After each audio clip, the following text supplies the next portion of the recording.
Hey everybody, hope everybody's doing well today. We've gotten some questions recently on the recent spike in numbers, increase in numbers of positive cases of coronavirus here in Florida and throughout the country, and some concerns about what's happening with that. So let me address a couple of points here. Number one, as we've talked about all along, this virus, it has to run its course. If we allow it to run its course, if we open up the community, open up businesses, and allow people to go back to restaurants and bars and things of that nature and public places, back to work, so forth and so on, we're going to see increased numbers because, of course, we're getting back together closer, and also we're testing more. We've done millions and millions of tests here in Florida. It's getting up to close to 2 million people that have been tested. So about 5% of those people are testing positive for coronavirus. So like we've talked about all along, if you allow the virus to run its course, the numbers are going to increase. It's going to spike. Once it spikes, it's going to come back down. It's going to disappear, go away. The science shows that the reproductive rate of the coronavirus is 2, meaning that if one person gets infected, on average, they will infect 2 people. With a reproductive ratio of 2, that means only half of the population could ever become infected. And we know that wouldn't happen because there are people that have immunity, people that have healthy immune systems that just won't get tested positive or won't even get sick. Some people will get tested positive and have no symptoms. The majority of people who are testing positive are little to no symptoms whatsoever, asymptomatic. That's 80% of the people that are testing positive. 15% of those have mild to moderate symptoms. They self-quarantine. They're better in 2 weeks. No problem, like a mild cold, not even like as bad as flu symptoms. We're seeing that less than 1% of the population eventually succumbs to coronavirus and dies. But less than 1% of the people that are becoming infected with the coronavirus are dying. Again, not that we want to see anybody die, but those people are the people with underlying heart and conditions and comorbidities. So when you look at the graph data, this is here in Florida. When you look at the graph data, yesterday there was a big panic because the number of positives went up to over 9,000 positive tests, and everybody's panicking about that. But again, the statistics show that less than 1% of those people, if there are elderly people in that number and people with comorbidities, less than 1% of those people are going to end up possibly dying. Again, we don't want to see that happen, but that's what's going to happen in time, no matter what we do, no matter how many masks we wear, no matter how much we lock the country down, no matter how many businesses we close, the virus still has to run its course, and that's ultimately what will happen. So now if we start shutting businesses back down and closing down things and not having social contact, we're going to see the numbers of cases, positive cases, drop down again and flatten out, but it's going to make it last longer again. So we're going to have to endure this much longer, as opposed to allowing it to run its course, spiking and being over with in a matter of a few months. And we haven't done that. But the same thing is happening as you see the number of positive cases increase. And again, these people that are testing positive, and this is across the country, the average age of these people testing positive is right around 35 to 40 years old. It's younger people who are going out, and active in social circles and bars and restaurants and things of that nature. That's why here in Florida they just announced they're shutting the bars back down again because people weren't following social distancing guidelines that were set in place. But again, those people are not the people that are going to die unless they have underlying heart conditions, underlying severe diabetes and things of that nature. They're not the ones that are going to die. Even though they may test positive, they're going to be okay. They're going to be fine. If they do have those underlying comorbidities, they're rolling the dice, they're taking their chances. They're grown adults, they make that decision to go out and be involved in that social network and that social space. So they take that chance. If you have a good immune system, you haven't had the flu in several years, you barely ever get a cold, if you do come in contact with coronavirus, your chances are highly, highly likely, like over 99%, that little or nothing is going to happen to you. So again, the statistics don't lie, the science doesn't lie, the facts are there. We see the same comorbidities, those underlying heart problems, the same comorbidities that people are succumbing to the disease. So you can see the numbers here. This is the number of deaths that are being reported in Florida. Again, since June 1st, you can see this decline in the number of deaths. The last couple of days, that's like 10, and today like 5 or so. So the number of deaths are decreasing. That's here in Florida. Now let's show you a statistic from the CDC website as far as the entire country, what's happening in the country as far as deaths. Because again, this is ultimately what's important.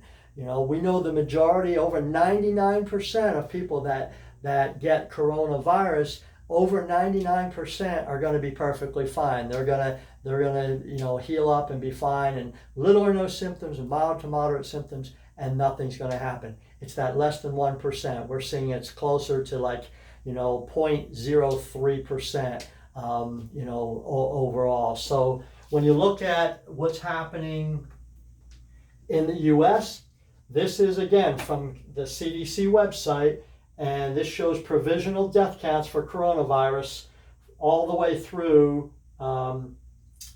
This is from February 1st all the way through June 20th. Now it's a little bit misleading because they're also lumping together pneumonia and influenza reported. So deaths involving coronavirus, COVID-19, pneumonia, and influenza. They're lumping those three things together. So if you have flu-like symptoms, and then you test positive, or you do die from the flu, or you do die from pneumonia. Again, remember, pneumonia statistically kills 50% of the people that it infects. The flu kills 50, 60,000 people a year in the United States. 40 million people a year in the United States contracting the flu. So when you look at these numbers, this is color-coded. So the red is by age. 85 years and over, you can see the red. They're lumping 85-year-olds together with everybody above 85. So you can see the highest number, this is 5,000. So you can see the highest number of deaths. These are the days being reported, the days. This number when it peaked was April 25th. So on April 25th, we had the spike in the number of deaths that were reported. So, and that's pretty much for all age groups. You can see how it's declined for all age groups ever since then. The highest reported deaths, of course, were people over 85. Here in Florida, the average age of death is 86, so it's pretty high. The yellow is 75 to 84-year-olds. So you can see that's the next highest. They spiked at about 4,300, and then they've declined. See how they've declined? This is June 20th down here, and this is 0 all the way at the bottom. This is 0, so they're down in the low 100 number, or if not even lower than that. At this point. Now there's about a 10-day reporting period in there. They say that it takes about 10 days for health departments to report to the CDC causes of death, and then there's about maybe a 7-day delay with the coronavirus and COVID-19 reporting. So maybe there's a delay of 17 days or so in there. But even still, if you go back before that 17 days, you go back 3 weeks ago or even a month ago, back to here's May 30th right here. You can see where we're at in May 30th. Those numbers were steadily declining in all the age groups. You can see here the purple is 45 to 50-year-olds. that one bumped up a little bit, but then steadily came down. It's going to be flatter because it didn't spike as high. There weren't as many people in that age group that died, so that graph line stays flatter. The peach beige colored one is 35 to 44-year-olds, and you can see that's way down. So every single age group, the deaths are way down, tremendously down. I don't want to sound like Trump, tremendously. It's huge. It was huge here, tremendously declining. So, but the thing is that these numbers do not lie. So don't panic. Don't be afraid. Number of cases going up because they're testing. You know, again, the majority, let's put it this way. If during flu season, we don't test for flu. We don't do wide range testing for flu. But people get the flu, and the flu is out there. Now, you may come in contact with a flu virus and not even know you come in contact with it, and you may not develop any symptoms. Your body recognizes it, builds antibodies because that's how your immune system works. You never get sick, but your immune system kills off whatever that virus is you came in contact with. And again, this is how your immune system works every single day. But if you got tested that day for the flu, you would test positive for the flu. And you would say, how can I test positive for the flu? I don't have any symptoms. It's because your body's immune system recognized that, built antibodies to it, your immune system fought off whatever little virus you were infected with or contaminated with, killed it off, and that's how your immune system normally works. Now, if we did wide range testing throughout the country for flu viruses, we would see that millions of people, millions, are positive for flu virus, even though you don't have symptoms, just like with coronavirus. So when they say things on the news media like, oh, this is crazy, you know, people don't have any symptoms and they're testing positive. Yeah, that's typical of building immunity to a disease or to a virus. So think of it like the flu, and people, you know, from the beginning, the news media, the people on TV, these experts and all, oh, this isn't like the flu, it's 100 times worse, it's this, it's that. It's like, well, what we're finding out all along, it is like the flu. And actually, in my opinion, it's not even as bad as the flu, because the flu virus, there's over 1,000 different strains of flu viruses, but the flu kills more people worldwide, 500,000 people a year worldwide. Every year, 500,000 people die. 500,000-600,000 a year in the United States die from the flu. 40 million people this year have been reported to have the flu virus. Several hundred hospitalizations, 50, 60, thousand deaths from flu virus. Now, when you think about that, they had 170 million flu vaccinations distributed this year. 170 million during flu season. So say September, October through May, end of June. There's actually data on here that shows up through last week they were still reporting cases of the flu that are still being reported to the CDC. So, in most cases, we're not in flu season anymore, but people are still being reported with flu symptoms, influenza-like symptoms. So if there's 330 million people in our country and there's 170 million vaccinations that they've given out, and 40 million people still got the flu, so then there's about 120 million people who didn't get vaccinated that don't get flu symptoms. But those people, a large portion of those people, are still going to come in contact with it and build antibodies and still may test positive if we tested for the flu. But we don't test for the flu. We go by the symptoms that the patient has. We don't do a test for, influenza. Oh, yeah. So, just if you have the flu, your medical doctor will report it to the health department or to the CDC, so we can track these things. But if they tested for the flu, you would see positive tests with people that are asymptomatic, just like you do with people with coronavirus. But again, when I say I don't think this is as bad as the flu, look at the people again that are dying. The people that are dying are the people with those underlying comorbidities, far less than 1% of the population. People that die from the flu virus are in that same demographic. People with underlying comorbidities, even young babies that have weak immune system, babies that are born with AIDS, babies that are HIV positive, babies that are born to drug addicted moms, babies that are born with severe underlying illnesses, heart conditions and things of that nature. They're susceptible to dying from the flu. So the thing is, in my opinion, based on the science that I've read and seen in the reports, this coronavirus isn't as severe as far as killing people and as far as mortality rate than what the flu, because the flu is something every year that we see taking lives. On the good side of this, there have been some reports out as far as building antibodies, which is really the most important thing, is your immune system building antibodies to prevent you from getting sick from coronavirus, maybe not testing positive, but getting sick and having some complications from it.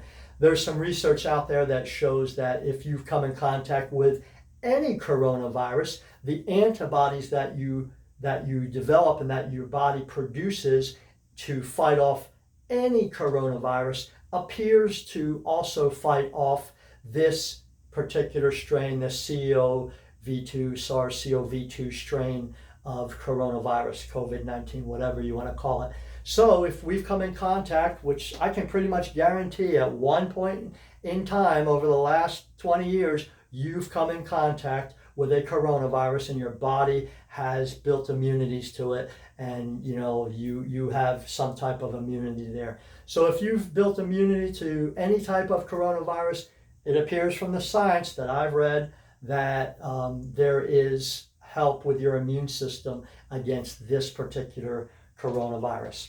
So I just wanted to share those things with you again, just to talk about why we're seeing the spike. We're testing more people testing positive. That doesn't really mean anything. It just means that, more people are testing positive, more asymptomatic people testing positive. The kids are still appearing to be fine. If a younger person tests positive, it appears that they have no symptoms, little or no symptoms whatsoever. The whole thing about that you saw, you see this again. These are all news media hype. The whole thing about, children are passing it on to adults. No, that appears not to be the case after all.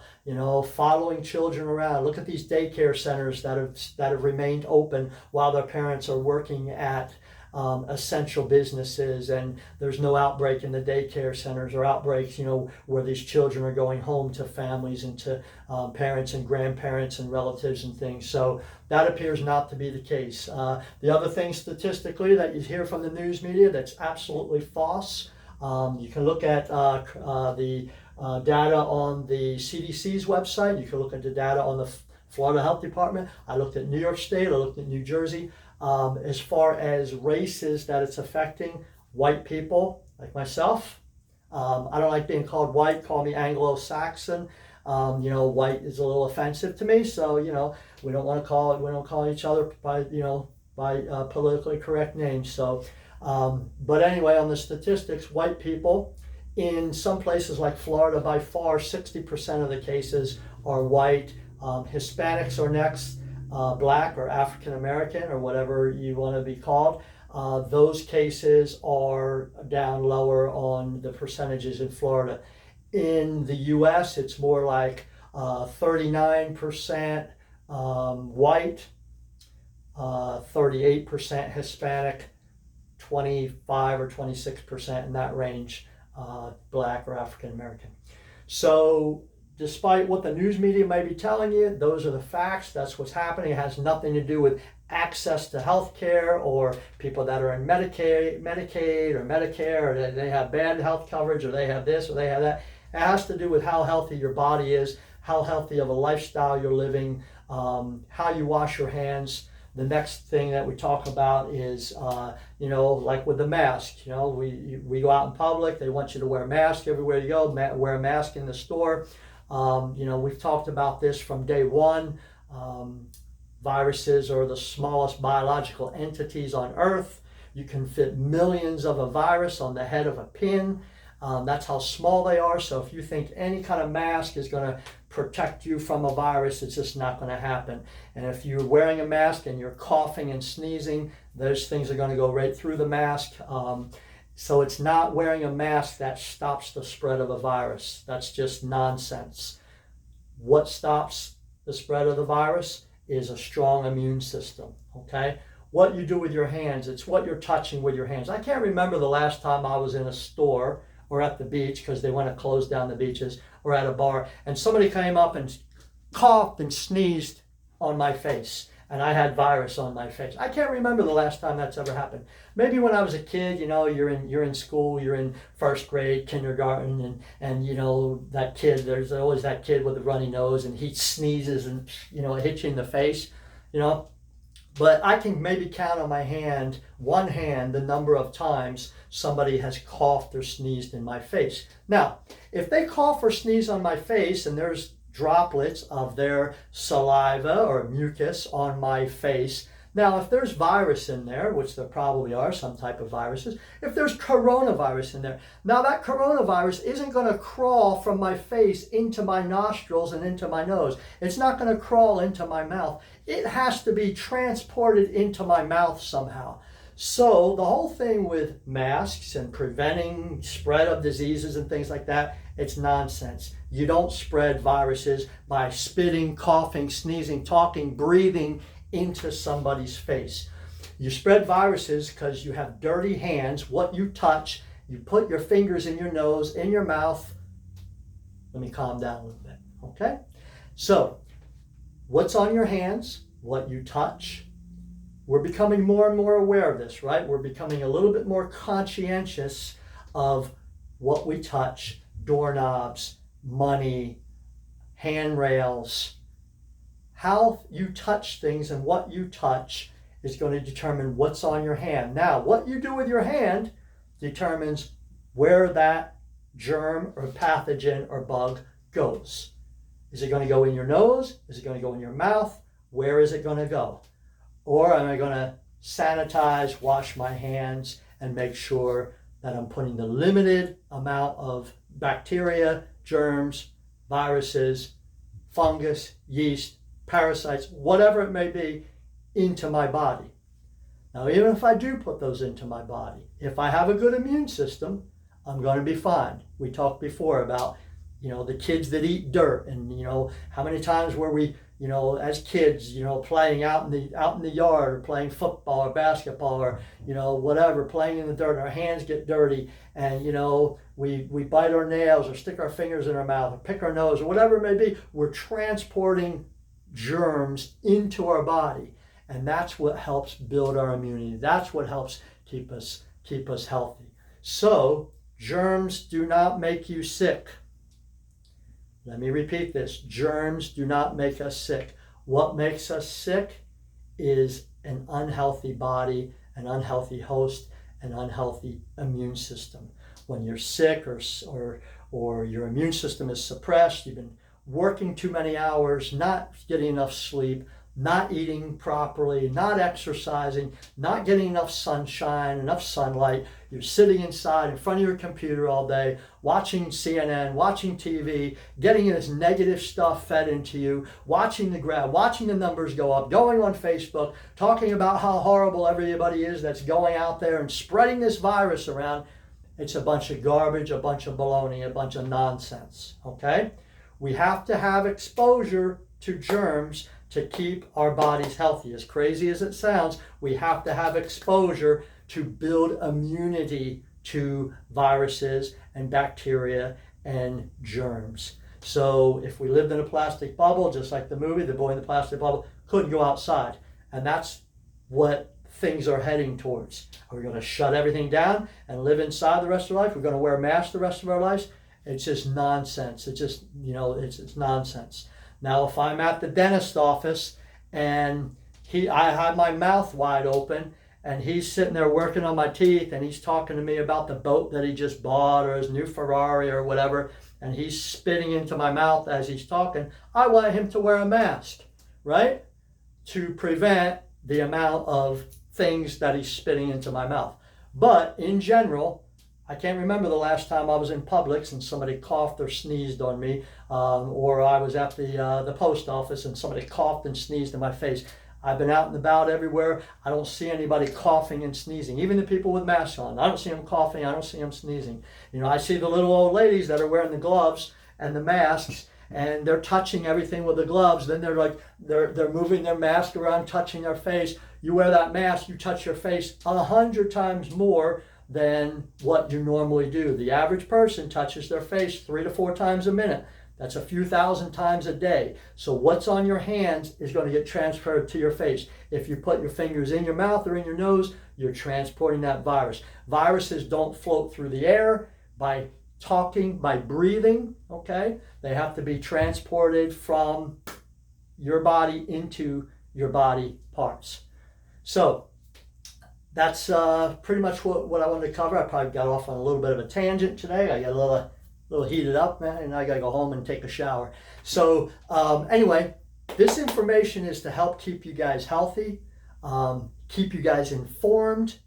These are the facts. This is science. You know, this is, no matter what it is that you hear on the news media, this is science, okay? It's a virus.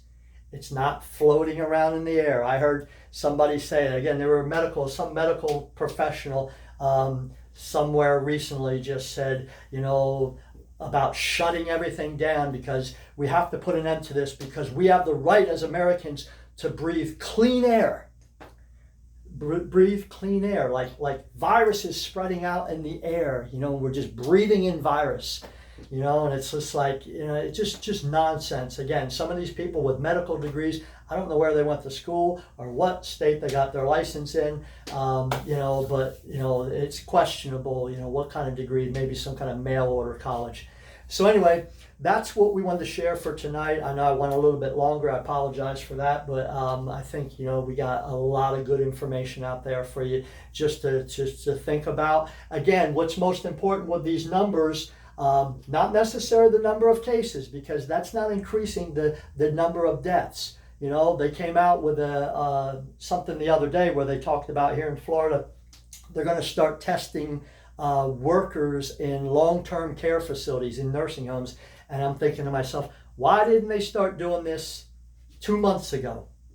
One of the best ideas, because, you know, across the country, the majority of deaths in every state, and here in Florida and New York, New Jersey, the majority of deaths are in nursing homes. So again, you know, little kids aren't going to visit nursing homes and spreading this thing around. The workers, the people in nursing homes aren't leaving the nursing homes. They're not healthy individuals. They're staying in there. So somebody's bringing the virus in there to them, and they have weakened immune system, and it's most likely the workers in there, maybe the nurses, maybe the staff, you know, the other staff members, but they've talked about starting testing them. You know, great idea. Let's start testing them and see, you know, how many people are testing positive that are going into these nursing homes. Protect those people. Again, protect the immunocompromised, protect those individuals that need it the most. They're the most vulnerable, the most susceptible to this. We don't want to see them die. We don't want to see anything happen to them. On the flip side of that, we don't want to have to shut everything else down because, you know, some people in nursing homes have compromised immune systems. That's not fair to the rest of us. So protect those people in the nursing homes and allow the rest of us to live a productive life and, you know, obey the rules and the laws of social distancing, you know, keep your distance and all this stuff. I'm not telling anybody to break the law, but follow the law and you know, we'll all get through this together. The idea is for all of us to understand what's happening, stay calm, not get all bent out of shape, not, you know, yell and scream at each other and, you know, call each other names and things of that nature. So just wanted to share all that with you tonight. So again, thanks for watching the video, and I hope everybody has a wonderful, wonderful weekend. All right, good night.